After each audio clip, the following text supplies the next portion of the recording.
Welcome to Through the Trauma podcast. My name is Amber Larkins, published photographer, storytelling expert, visual artist, entrepreneur, speaker, and coach.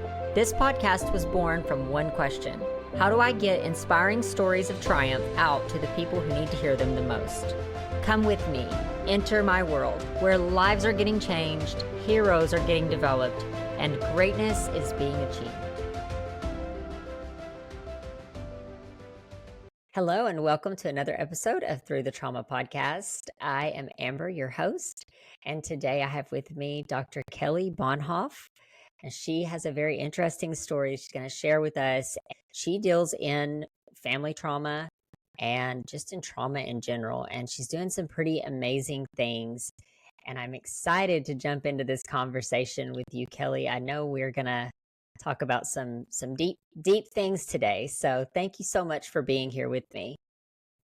Thanks for the invitation, Amber. I'm looking forward to it. Yeah, I am too. You sent over your book. I had an opportunity to kind of browse through the book and see a little bit of kind of the gist of what you do. And specifically, I think childhood trauma is big because as kids, it's hard to know how to deal with that. And it's something that at a very early age, you carry with you for the rest of your life. Why don't you just give us a little bit, I gave a very brief introduction, but give us a little bit more of an introduction of really what it is that you do. Sure. So at the beginning of my journey, my family and I, my mother, father, myself as the oldest, and 3 siblings, we parachuted in. And we're immediately kind of overwhelmed with what I call the shark tank of energy. So that's this heavier energy that we feel. And as part of my journey, I began to experience the adversity that I picked up ideas that most traumatized children pick up, which is I'm unlovable, I'm unworthy, and I'm not enough. And I just had 3 important jobs when I was a little girl. The first was to keep my mother healthy. The second was to keep my father happy. And the third was to keep my siblings safe. And as I grew up, I had a question that started forming in my mind. And it was, why are children being hurt by those who have an opportunity to love them and keep them safe? And as I was navigating the energy, which is just saturated in fear, right? I had the opportunity, as I have gone through this journey, to understand that at the age of 10, I was invited to an overnight at a girlfriend's house, and I was so excited to go. But I remember just briefly that there was something in my heart that said, you probably shouldn't go. But I was so excited just to get away that I went to that overnight. And when I did, it was the beginning of trafficking. And it just happened that simply, just going to an overnight. And at the age of 10, 11, and 12, I was caught in the net of this trafficking experience.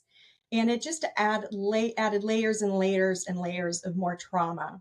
So as I began to continue the journey, I became a registered nurse, first to understand what was going on with the body. Then I became a trauma therapist to understand what was going on with the mind. But it wasn't until the pandemic that we hit the pause, which I call the possibility of aligning to universal source energy. And when I hit that wall, I hit it hard because I wasn't able to see the traumatized children or the teens or the families anymore, even as an essential worker. And it hit me that because I couldn't see them, now I was overwhelmed with what could possibly be happening to them. And I fell absolutely apart because who was I if I wasn't the nurse, if I wasn't the therapist? And so it began the journey for me that took 3 years to uncover and discover how to transform fear into freedom. And the book was born based on all of the lived experiences up to that point. So you've come from a long list of trauma for sure. And I can't even imagine. I have so many questions about the trafficking in general, because this is something that is kind of near and dear to my heart. And I'm often curious how people get involved in that and how, as a population who has, it's like our culture keeps it at arm's length. I feel like we don't talk about it enough. And you hear these horror stories, which I've had, I have had other trafficking survivors here on the podcast, and they have shared, it's not really what people imagine. It's not really like Yeah. what they paint it out to be. And getting involved in something like this is it's detrimental, and it's just like it's mind-boggling. Can you talk a little bit about how that experience happened? Yeah, I'm happy to do that. So it was an overnight at a girlfriend's house, and everything was going fine until we went to go to sleep.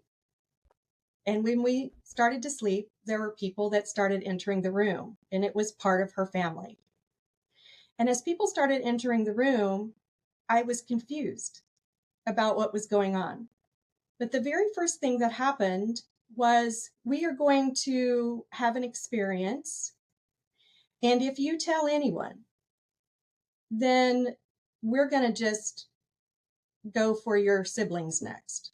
Or we're going to go and tell your mother and father. Or we're going to just tell everybody. So the very first thing that kind of happens is this coercion, and they just scare you to absolute death. The other thing that they noticed about me was that I had a tendency to put the needs of others above my own needs. So all they had to do was to threaten my friend and say, this is going to happen to her if you do not do something. Okay. And so that got me absolutely terrified.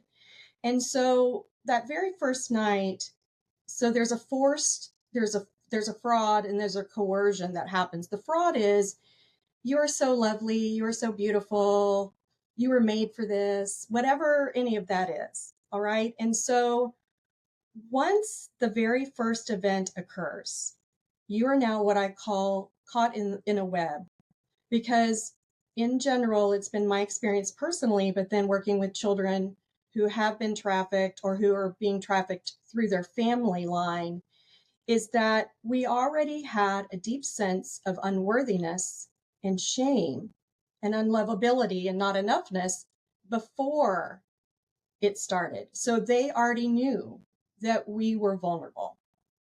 And that vulnerability led to activities that are unspeakable, which is why it is so difficult for those of us who have had these experiences to come into to bring them into full awareness.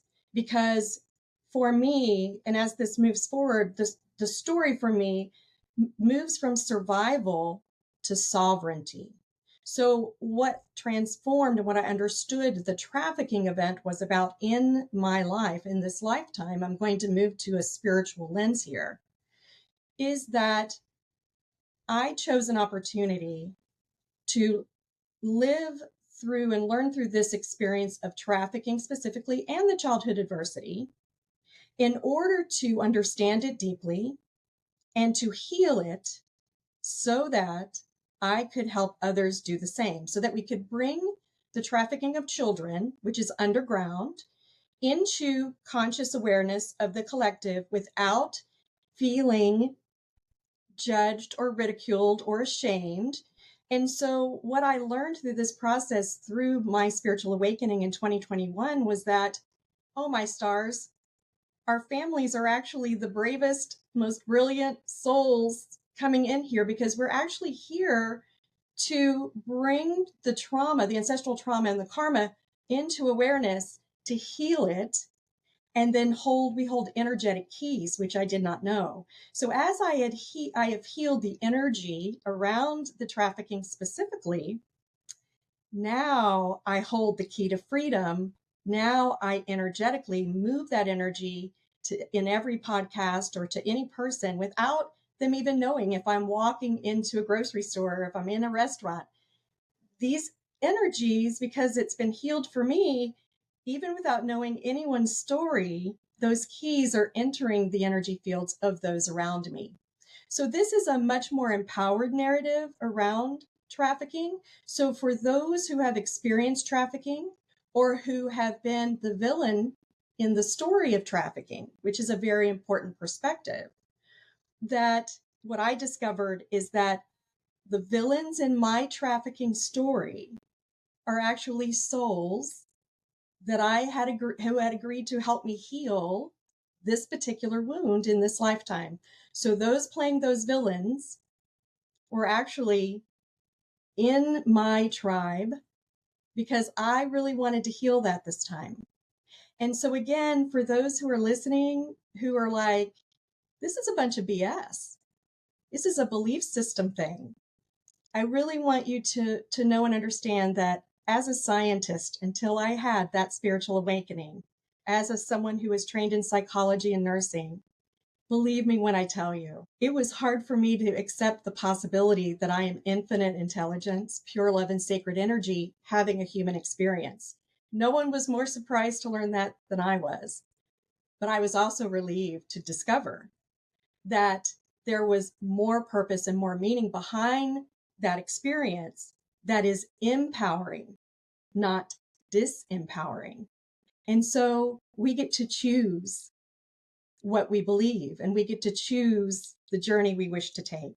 And I just chose subconsciously and then consciously, and then now in this journey to finally heal and be free from that particular experience. And I sit here with you, Amber, right now, and I am free. I am free. That's awesome. I'm so happy to hear that. And I think so many people struggle with learning how to get free. And everything that we experience in this life is a belief system. I mean, we choose how we believe everything, determining what you do believe, what you do think, how you think, what kind of information you're letting in your mind, in your body, like what we're taking in. I mean, it's all part. And this phrase of "you choose," that I was faced with this when I went through a divorce, 6 years ago, and that was one of the resounding thoughts in my mind, is like, I get to choose how I respond to this. Am I going to respond in a negative, bitter, angry, you know, resentful way, or am I going to respond in an empowering way? And it's a journey, but I am so glad that you brought up this idea of energy, because I also believe very uh, heavily in the effects of energy. I think everything is created in energy, everything that we come in contact with. And the way that you talked about, like entering a room and you can kind of command that energy. Again, it goes back to being able to choose. I get to choose if I walk into a room, am I going to be an empowering light, or am I going to be something that is discouraging and negative and complaining and ungrateful and all of these things. So you get to choose that.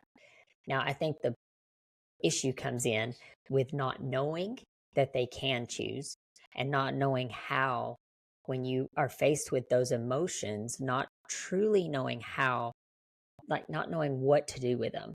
Because I've been in that place of despair where you're just like, I don't know where to take all of these emotions. It's like you feel like you're breaking. How do you see that, and how do you communicate with people to get them kind of from that point A to point B, which is, this is how you're feeling, this is what to do with these emotions, and then this is how to embrace energetically healing? Right. So one of the gentle thoughts that come across my path at times, this was very powerful for me, that just because I had a thought doesn't mean that it's true, and it doesn't mean I have to think the thought. I can just allow the thought to flow by. But one of the gentle, encouraging thoughts was, whatever I do not change, I choose. And that's very empowering for me. So when I understood that I'm owning my own shift, okay, so my favorite cuss word actually starts with an S. So I really love this. It's a shift show out there, right? So we're just right now in the acronym of sacred healing of individual and family trauma. It's a shift show. No problem. One of the things that was so important for me to know, my family didn't realize we were in a shift show. We didn't realize we were energy. We didn't realize we had free will.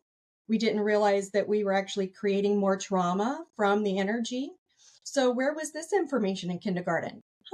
Okay, well, we need this earlier in life. But to your point about energy, it's that what I learned to do for myself, I heard Shakespeare in my mind, and it said, to feel or not to feel, that is the question. So when we are traumatized so young in life, the very first thing I learned how to do was to shove down, repress, and suppress emotion. And in my family of origin, there was a phrase, two phrases: wait till your father gets home, or I'll give you something to cry about. So we learned really early to keep our emotions shut down. The next thing that happened, though, was I also became dissociative. And so what that means is I had no feeling in my body. I had no idea what anything really felt like. So the very first thing we have to do is we have to understand that feeling is a natural part of life. And that even 57 years now, I had many therapists over decades of time. But what I was most afraid of was feeling everything fully coming through my body, because I believed somewhere deep down that if I was to feel everything, that I would die. It felt like I was going to die or be carried out of my house in a straitjacket if I allowed the unleashing of all of that.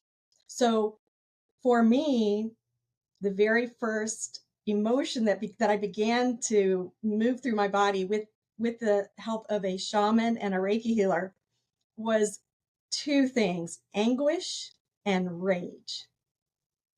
They were deep. It was so deep. So I ended up feeling the feelings, but I channeled it through boxing for a year, and I used the rage rooms.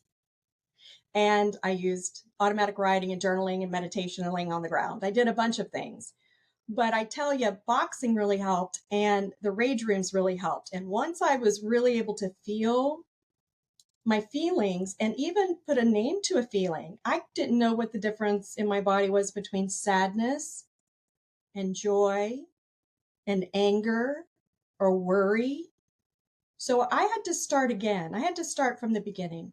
So what I would say to anyone who is wondering about the releasing of emotion in the movement of energy, so it's just, emotions are just energy in motion. So if I'm pushing all that down, that's why I needed my top 3 coping mechanisms and addictions. The first was Patron, silver. The second was pastries, delicious. And the third was purchases. Darn that one-click feature. Okay. So I ended up needing coping mechanisms to keep the emotions down. So my encouragement is, I want those of you to know that your feelings are a natural part of your navigation system in life, just as if your body has pain or if your heart hurts or whatever all that is.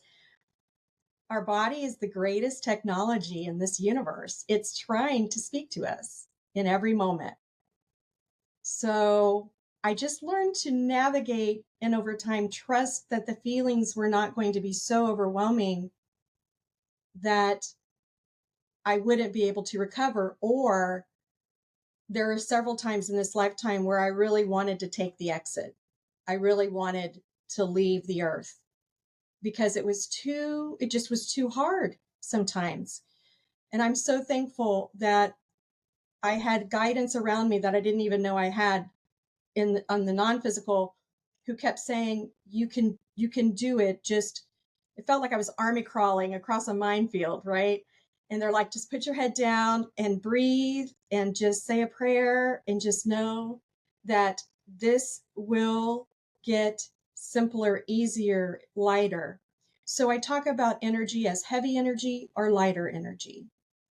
And those insights really helped me to be here with you today, to be still here to talk about the fact that we can heal and are healing and will heal, not just trafficking, but any of the heavier energies that the earth is working through right now as a collective. So we cannot heal it if we cannot see it. And that is what we're in right now, a shift show. I love that analogy and the acronym. I think that's brilliant.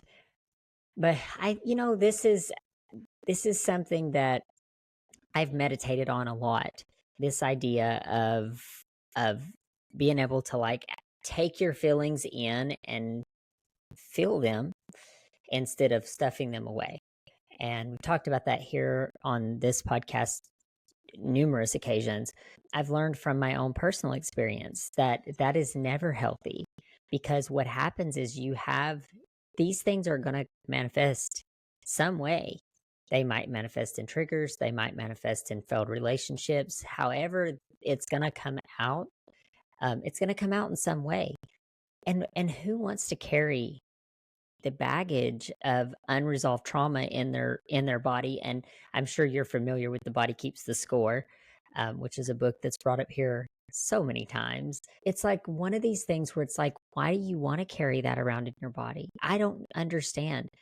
And I think that people get caught up in this idea of like band-aids, whether that be through alcohol, medication, drugs, sex, shopping, like you said, whatever those little dopamine hits are in the brain. And it makes it much harder to feel the feelings, because we're constantly, oh, I don't like that feeling, so let me just go cover it up. Let me go put a Band-Aid on this. But you're never getting out the infection that's plaguing you and is actually sometimes growing, I feel like, in your body. It's like a fungus that grows. So you, having worked with kids and families and now taking your expertise onto YouTube and sharing with people, like, can you kind of share with us kind of the generalities of things that you see that you help walk people through as far as childhood traumas and family traumas? What I noticed in my own family and professionally, and even in a volunteer capacity, working with adults who have navigated their way through trafficking and other parts of their journey. What's interesting to me is we did not have information. The most important information was we are energy. We are masters of energy and creation. And so every thought we think, every word we speak, every belief we hold, every emotion we feel, and every action we take, like a pebble in a pond, is rippling. And it's saying to the universe or God or source or whatever you want to call that, infinite intelligence. Infinite intelligence doesn't speak human language. It speaks energy language. And so as I was pumping out anguish and worry and fear and shame, all the universe knew was to bring me more of the same. And now, because my family, generations upon generations, this has been going on since eons of time, since human beings first started to experience this feeling of separation and abandonment and loneliness. Right now, in this age, we are here to heal all of that ancestral trauma and karma. So that means then, in order to do that, in order to choose, we have to know a really important piece of information, which is we can. We can.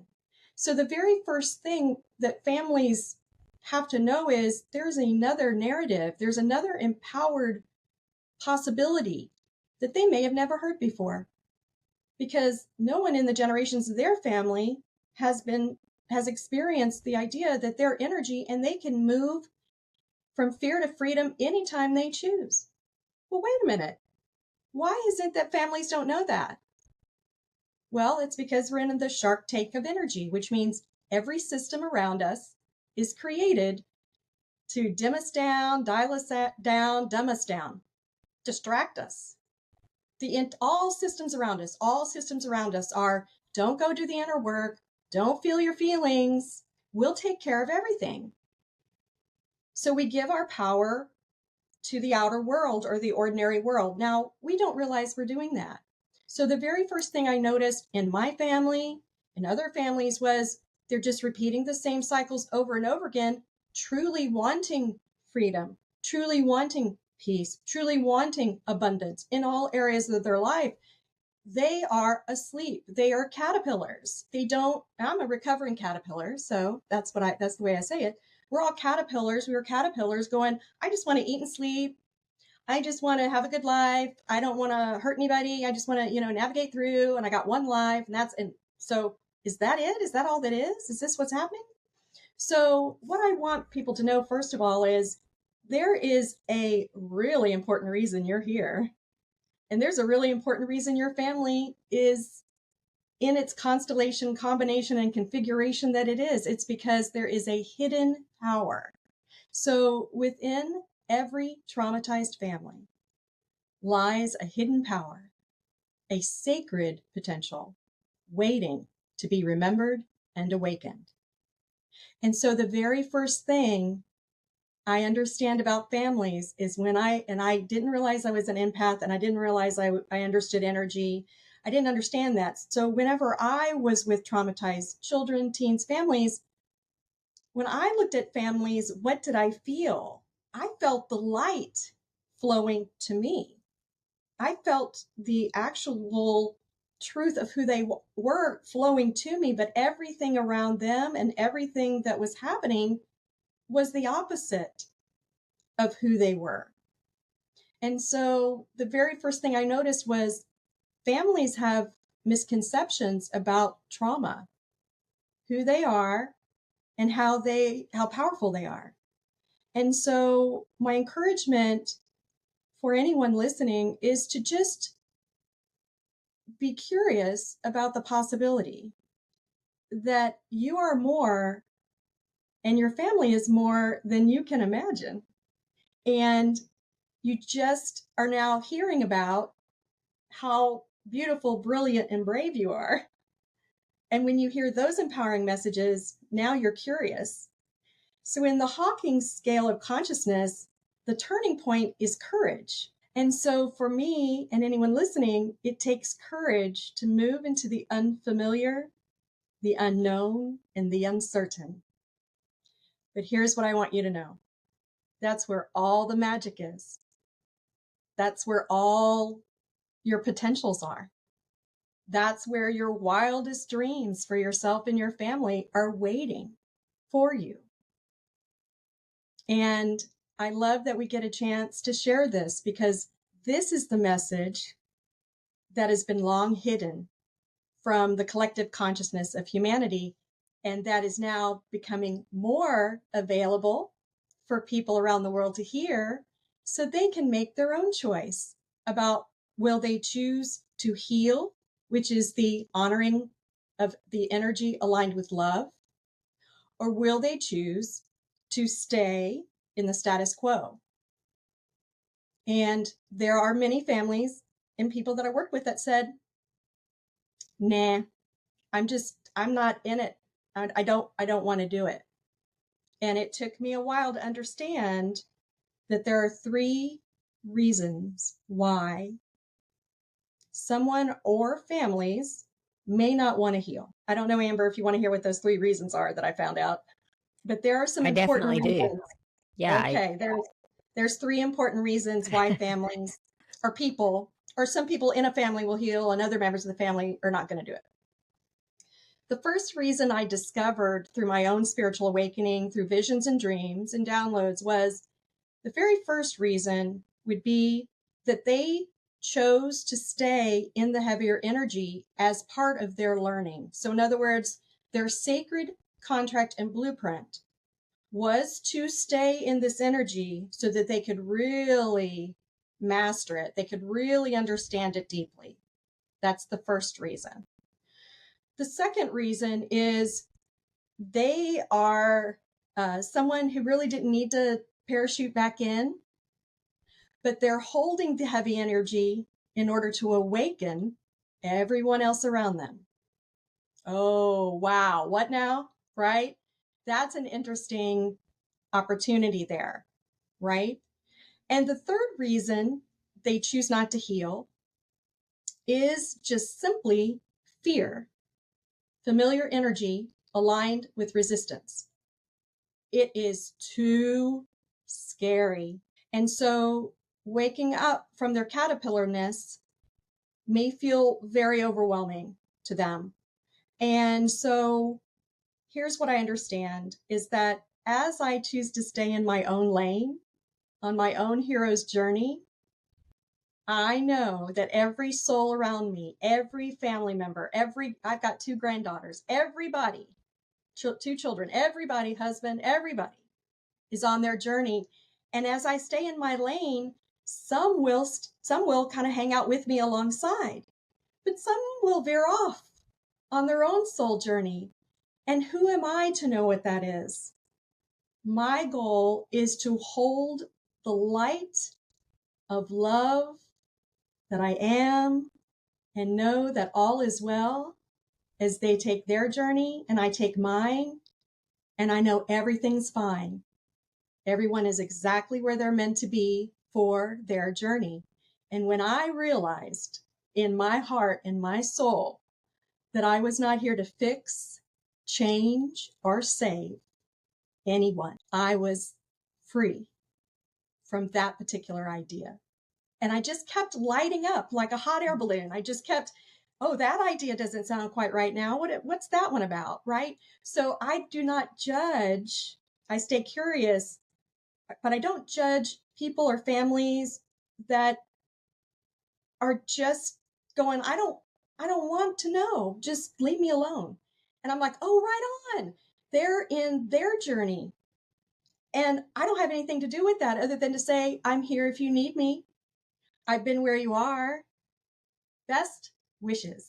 Because if you need to come back, let me know. But otherwise, keep going because it's yours. It's not mine.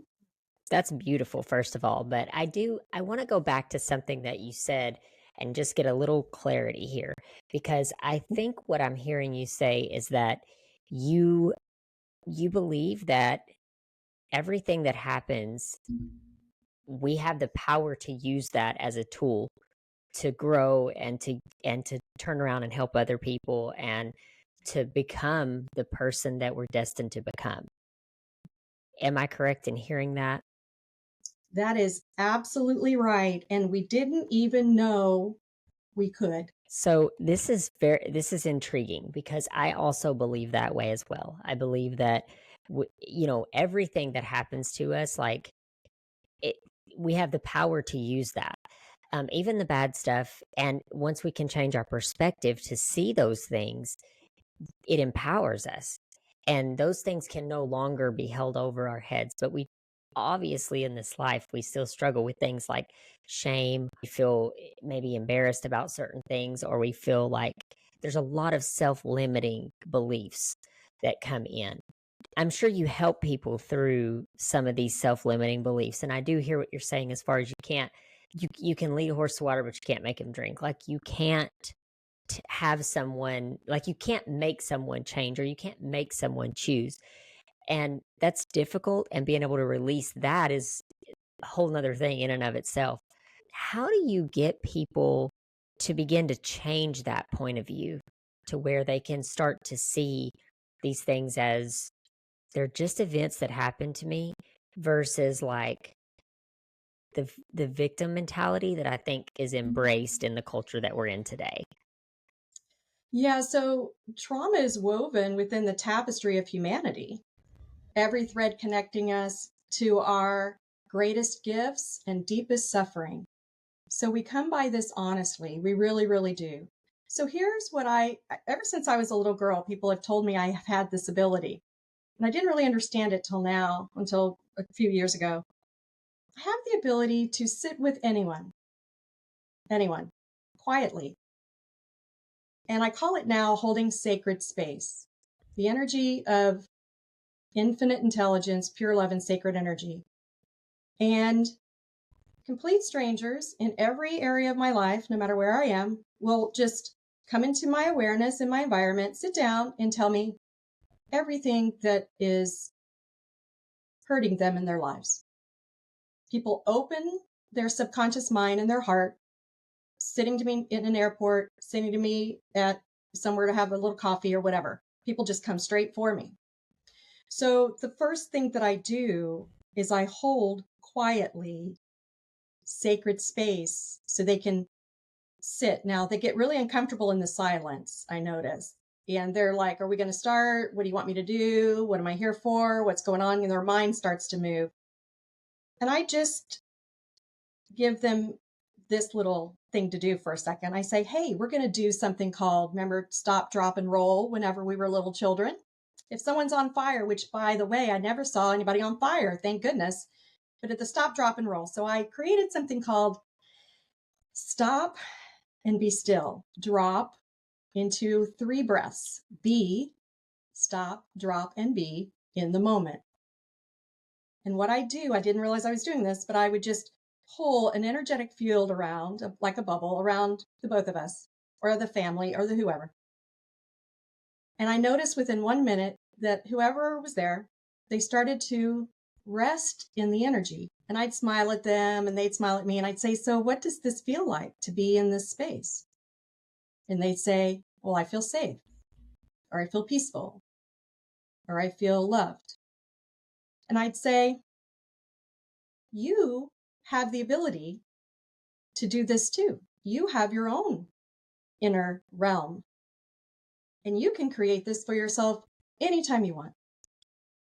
And they're like, oh no, Dr. Kelly, no, I can't. You don't have any idea what I have to do today. La, la, la, la. And I'll say, well, hey, we got 45 minutes.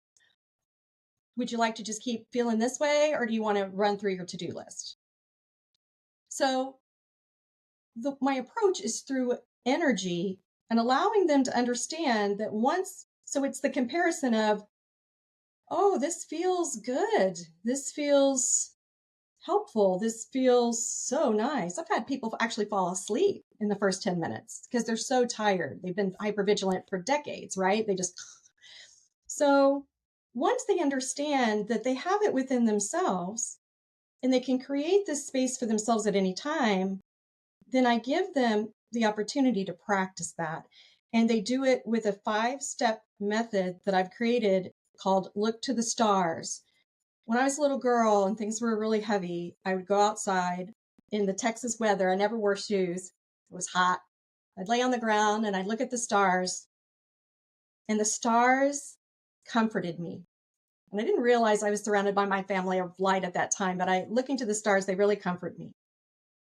And so I'm in my 60s now, and the idea, look to the stars, came to me. And the stars are stillness, thankfulness, affirmations, reflection, and showing up for yourself, your family, others in your life, and the natural world. And if people choose to practice those 5 things every day as a person, individually, as a couple, or even as a family, they'll notice a shift in energy because they intend to shift. They intend to come into and own the sacred healing of individual family trauma. We have to own our own shift. It's critical to know thyself. And if you're raising children or grandchildren or great-grandchildren, I know that if I did not put my own oxygen mask on, which I didn't for many, many years, that I wasn't going to be able to serve at my highest potential and in my greatest destiny. And that is what I'm still learning how to navigate right here, right now. It's every day. That's so true. And it's really profound, I feel like, when you can start to see these things and it begins to unfold and life becomes beautiful. It's not a struggle anymore. It's not, Yeah. it's fully, it's a strange phenomenon, but it's almost like a full release or a full submission to just, okay, this is an experience and I am a being that is going through this life experiencing things, and let me take from this experience what's here for me and leave what's not, release what's not for me. Tell me a little bit about, like, if someone wanted to learn more about you, learn more about what you do, where where could people find you? I know you mentioned you have a YouTube channel. Where else could people find you?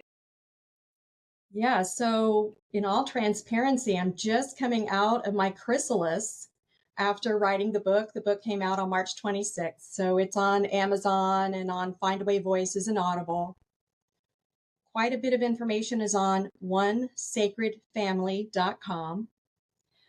What I'm doing right now in the next 30 days is preparing all of the Facebook, Instagram, and YouTube channel videos to really bring everything up at the same time so that as families begin to learn who I am, that they can see a face, they can understand it's Dr. Kelly. You know, it's important to trust the people that you are following. And so I want to make sure that I'm comfortable in my own energy, and I'm a very private person. So to move into the social media, to move into the YouTube, to move into the podcasting is a very new way of being for me. And I'm also a vintage age. So the technology is taking me some time to learn. Where you can find me though, onesacredfamily@gmail.com, or just go to onesacredfamily.com. Text me, send me an email if you have questions, excuse me. I'm happy to interact with you and to know what I can create in order to help you and your family right now. Let me know. That's awesome.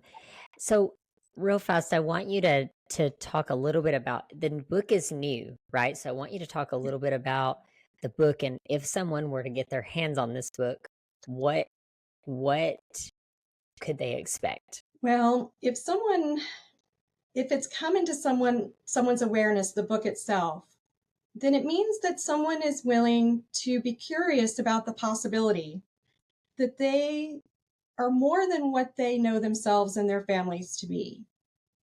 The book will take them through the hero's journey through the lens of traumatized families and spirituality. Spirituality is a very different lens than all of the theories that I learned in my marriage and family therapy training.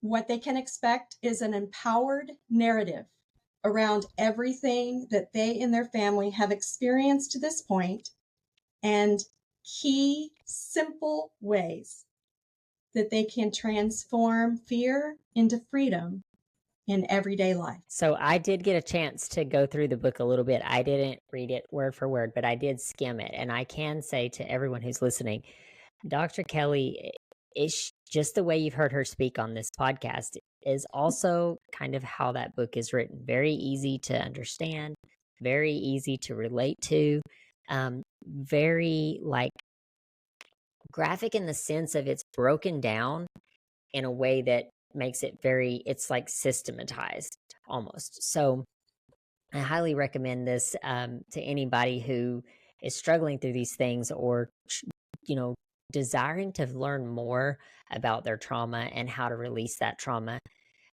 Where can they find your book? I'm sure it's on your website. Is it on Amazon as well? It is. Yep. It's on Amazon in regular ebook, hardback. And then I did narrate the book. So it is out on Audible and Findaway Voices for those who like to listen to it on the run. Yeah. Audible is my best friend. I love Audible because I'm always on the go. What is your hope? What is your desire with all of this information that you've gathered over the years?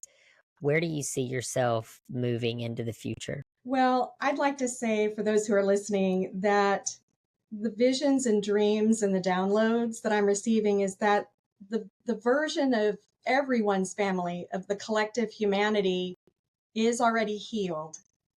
There is a version of all of us that is living in freedom, and we are just dancing our way into the vibration of that. What it takes at the moment is we are creating that energy as the families on the earth now that will take us through the process and the turbulence we're feeling right now, and transforming that energy into the unity consciousness that we really are from. That's our natural state. So humanity is healing. Our families are healing. Our individuals, children, teens are healing. And my greatest hope and wish is that the message of empowerment for everyone to know they can heal themselves. That's my greatest wish, just to give families an opportunity to freely choose, to be awake enough to decide what it is they really want to experience in this lifetime. So we're moving into harmony, and I'm excited to be a part of this transition and transformation at this point of the journey. Mm-hmm. Yeah, I do think that there is hope. It's like we hear all the negative things from the news to the, the things that are taking place, the wars and all the things, right? And we continue to hear these things. But I do believe that there is hope. And I believe that the purpose of our existence is to journey through this life and become everything that we are supposed to become. I've been meditating on this idea lately, embracing the journey and not just like rushing to the goal. There's power in the journey. So even life, like we're going to go through hard times, that's the part of the human existence. But if we can learn to embrace that journey instead of just being like, I just want to hurry and get through this and get to my end goal, because that's where we grow. That's where we become. I mean, I'm in my 40s. It's taken me this long to come to some of these conclusions. And some of that has been, like you mentioned it earlier, being intentional, and to the point of I'm like want to run towards growth. I want to be the very best version of me, and I'm running out of time. you know, and I wish I would have known this in my 20s, but I think that that's all part of the plan too, because there's things that I needed to learn back then that has prerequisites for now. So I just want to say all of those things to say, like, anyone who's listening, I encourage you 100% dive into these things. If you resonate with Dr. Kelly, find her, read her book, dive into her, her modalities and this idea of energy, because I truly believe it. And I'm a Christian, but when I started learning about energy, I think a lot of Christian churches they're scared of it. They don't want to they want to Christianize it, and it's not. It's very much biblical. And when you read scripture and you start to look at how it so aligns, it's very much biblical. So I just encourage people, dive into these things, learn these things for yourself, because what Dr. Kelly's given us today is empowering tools to take with us through this journey called life, and healing is possible. So Dr. Kelly, any final thoughts or final ideas takeaways you'd like to leave our audience with? You are the love you've been looking for. You are the freedom you've been looking for. You are the peace you've been looking for. And you are the joy that you've been looking for. And the next time you look in the mirror, I want you to say this affirmation: I am sacred, worthy of unconditional love. See how it feels? Yep, that's huge. And affirmations are huge, and I love that. I love that when I got on the call today, you were meditating, and the value of that. And I wish people could see that more. Meditation is a hard thing to learn at first, but once you can tap into it, there's so much power there. And I think that you've equipped us with so many things here today, just sharing so many things. And I appreciate you so much coming on and sharing your expertise and just your knowledge over all of these things. And good luck to you on your book journey, and just the help and the heart that you have behind the mission that you're doing to help people is beautiful. So I thank you so much. Thank you for being here. It's an honor, Amber, and I have loved our time together to co-create a message that will help families heal, unlock their hidden power, and remember what is sacred. Thank you. Amen. Yes. Thank you for listening to Through the Trauma podcast. If you have found value in this episode or believe in the mission behind what we are doing, please subscribe so that you never miss any future episodes. Also, be sure to check out our transformation project at transformationthroughtraumaproject.com, where we help inspirational stories get heard on a larger scale through multiple platforms. If you know someone who can benefit from this episode, please share it with them. Until next time.